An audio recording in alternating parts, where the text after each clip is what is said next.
Bien, y como sabemos, pues el gobierno finalmente, pese a haberlo anunciado de alguna manera, pues decidió no retirar la medida, el decreto que había suspendido el pago del aporte a ESALU, de modo tal que esto significa un problema serio para las finanzas de ESALU, ¿no es cierto?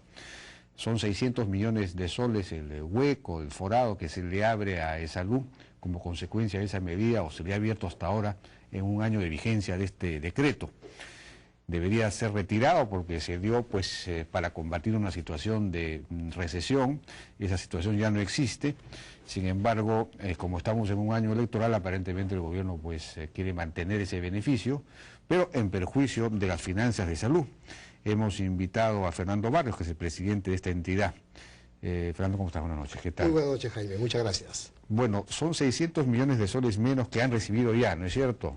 Bueno, el perjuicio económico para la Seguridad Social por los 2 años de vigencia de la ley, que en realidad abarca 4 gratificaciones, se estima en 1.200 millones de soles. El año pasado, que entró en vigencia esta norma, recibimos en octubre 230 millones de soles de reposición en el mes de octubre, que correspondían a las gratificaciones de julio del 2009. Sin embargo, las gratificaciones de diciembre del año pasado aún no han sido repuestas y por supuesto tampoco se prevé para julio de este año y diciembre de este año. En concreto, el perjuicio sería de 1.200 millones de soles. Entiendo que esta norma se dio como producto de una negociación entre el Congreso de la República, específicamente una comisión que se conformó para el Plan de Estímulo Económico Fiscal. Como bien ha señalado, ante una crisis internacional inminente y que no se sabía cuándo iba a terminar. Sin embargo, por supuesto, el Poder Ejecutivo observó en primera instancia esa norma porque entiende perfectamente que eso no es la mejor manera de beneficiar a los trabajadores, si no tendríamos el concepto de que plata para hoy, pero mala salud para mañana. La seguridad social en el mundo está siendo fortalecida por los distintos gobiernos, por varios conceptos.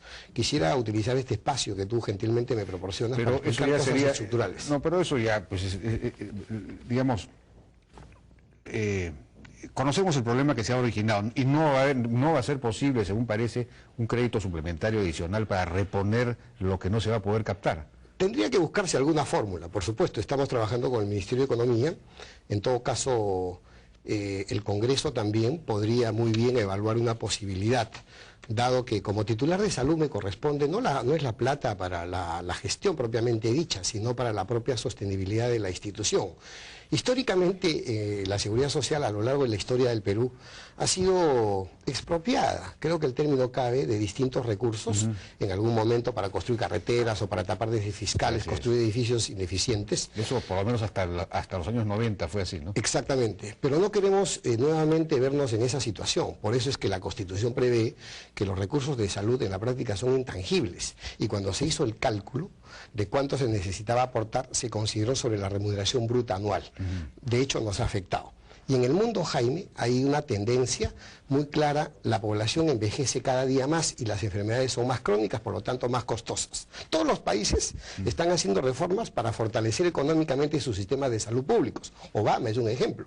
Ha discutido durante mucho tiempo y con un impulso y un liderazgo importante ha fortalecido. Entonces es un contrasentido que se quite recursos a la seguridad social, que además no es una institución boyante en recursos, sino siempre tendrá recursos escasos. Pero Víctor Andrés García Belaúnde ha señalado que si bien efectivamente están percibiendo menos recursos por esta medida, que en realidad es una medida a estas alturas populista, ¿no?, que el gobierno no se atreve a retirar, sin embargo, ustedes han incrementado, ESALU ha incrementado sus gastos de personal del 2009 en 261 millones de soles en relación al 2008.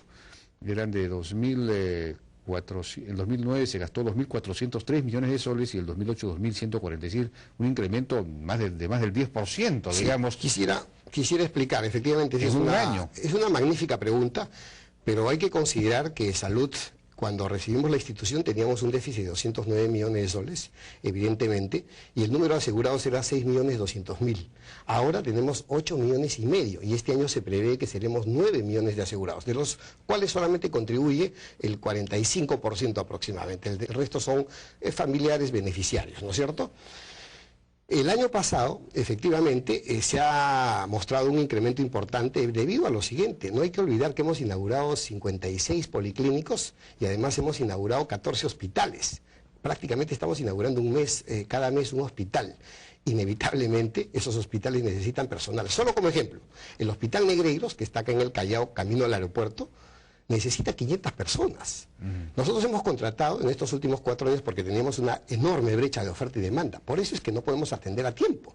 Hemos contratado 2.600 enfermeras, 1.800 médicos, 500 tecnólogos o personal auxiliar y asistencial y otros cuantos cientos. Pero además... ¿No se podía racionalizar el personal de otros hospitales? ¿No sobraba en algunos? No, porque de hecho, por ejemplo, esa es una gran oportunidad de mejora que tiene el Congreso entre manos. Porque la legislación laboral para médicos, enfermeras, tecnólogos, la da el Congreso de la República. Si quisieran obtener mayor productividad, por supuesto, apelamos propositivamente y con el mayor respeto y consideración al Congreso, nos podrían ayudar de esa manera. Por otro lado, queda claro que en ese incremento que se menciona también están los 1.300 incorporados por la ley que dio el Congreso, que son los incorporados despedidos de Fujimori, esta cuarta y quinta lista que todos conocemos. Entonces, ¿cuántos eran esos? 1.300 aproximadamente. Esos también están ahí como mayor gasto. Por supuesto.